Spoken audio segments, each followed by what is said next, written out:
Box অফিসে ঝড় তুলতে কি কেবল বড় বাজেট লাগে, নাকি গল্প, অভিনয় আর বুদ্ধিদীপ্ত নির্মাণেও বাজিমাত করা যায়?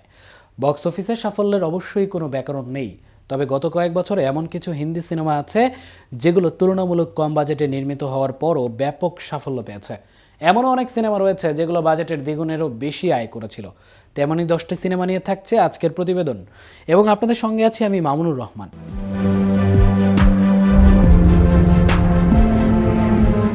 নাম্বার 10-এ রয়েছে ভিকি ডোনার। সুজিত সরকারের সবচেয়ে আলোচিত সিনেমার একটি Vicky donor.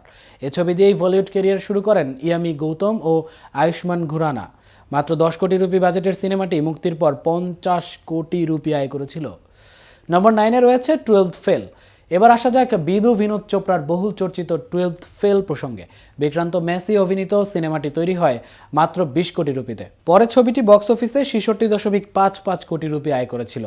Number 8, secret superstar. Aamir Khan, Zaira Wasim অভিনীত সিক্রেট সুপারস্টার ব্যাপক ব্যবসায়িক সাফল্য পায়। অদ্বৈত চন্দনের সিনেমাটি মাত্র 15 কোটি রুপি বাজেটে নির্মিত হয়েছিল।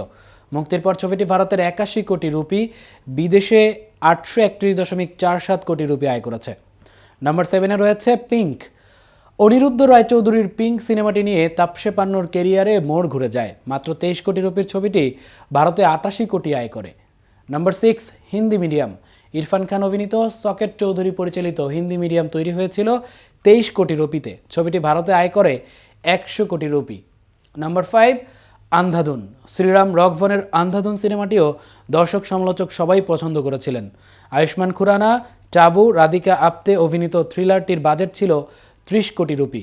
ছবিটি মুক্তির পর 96 কোটি রুপি এবং বিশ্বব্যাপী বক্স অফিসে 340 কোটি রুপি আয় করে। নাম্বার 4, রাজি। মেঘনা গুলজারের রাজি সমালোচক থেকে দর্শক সবাই পছন্দ করেছিলেন।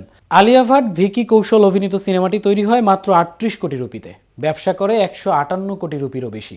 নাম্বার 3, স্ত্রী। অমর কৌশিকের স্ত্রী ফ্র্যাঞ্চাইজি এখন সাফল্য পেলেও শুরুতে সিনেমাটি নিয়ে খুব একটা আশা দেখেননি সমালোচকরা। রাজকুমার রাও ও শ্রদ্ধা কাপুরের সিনেমাটি মাত্র 14 কোটি রুপিতে তৈরি হয়েছিল। ছবিটি 167 কোটি রুপি আয় করেছিল। নাম্বার 2, বাধাই হো। অমিত রবীন্দ্রনাথ শর্মার বাধাই হো ব্যাপক সাফল্য পায়। পারিবারিক গল্প নিয়ে নির্মিত কমেডি সিনেমাটিতে ছিলেন আয়ুষ্মান খুরানা ও সানিয়া মালহোত্রা। 23 কোটি রুপিতে নির্মিত ছবিটি শুধু ভারতেই 176 কোটি রুপি আয় করেছিল। নাম্বার 1-এ রয়েছে উড়ি দ্য সার্জিক্যাল স্ট্রাইক।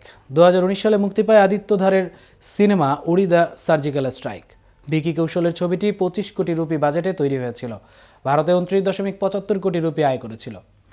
এই ছিল এখনকার মতো। পরবর্তী ভিডিও দেখার আমন্ত্রণ জানিয়ে এখানেই শেষ করছি। এতক্ষণ কেটিভির সাথে থাকার জন্য ধন্যবাদ।